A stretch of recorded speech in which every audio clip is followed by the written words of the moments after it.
आज आपणास घरातील कामासाठी कोणाला खाजगी पद्धतीने ठेवायचं असेल तर त्याची पूर्ण माहिती घेऊन त्याची ओळख म्हणजेच आधार कार्ड, कायम निवासाचा पुरावा पडताळून ठेवावं असं सरकारद्वारे सांगण्यात येतं. आपणही आपल्या परीने पडताळणी करत असतो.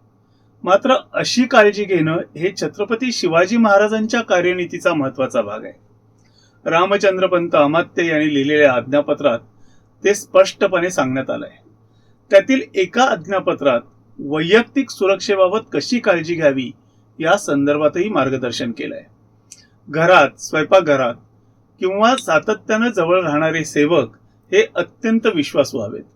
त्यांच्या मनात धोका देण्याचा विचारही येऊ नये यासाठीचे सर्व उपाय यात सांगण्यात आले आहेत. राजाच्याच नव्हे तर प्रत्येकाचा विचार आणि आचार कसा असावा याबाबत श्री शिवछत्रपतींच्या कार्यनीतीतील अत्यंत सूक्ष्म विचार आज्ञापत्रातून मांडण्यात आले आहेत. त्यामुळेच राचिन ढेरे म्हणतात की महाभारतात जे गीतेला स्थान आहे तेच स्थान श्री शिवछत्रपतींच्या चरित्रात या आज्ञापत्रात आहे. ही आज्ञापत्रे प्रत्येक शिवप्रेमीने आत्मसात करायला हवीत. श्री शिवछत्रपतींच्या कार्यनीतीतील संदेश संपूर्ण ऐका @VN Shinde 5262 या यूट्यूब चॅनेलवर दर शनिवारी सायंकाळी 7 वाजता. नवीन भागाची माहिती मिळण्यासाठी चॅनेल सबस्क्राईब करा.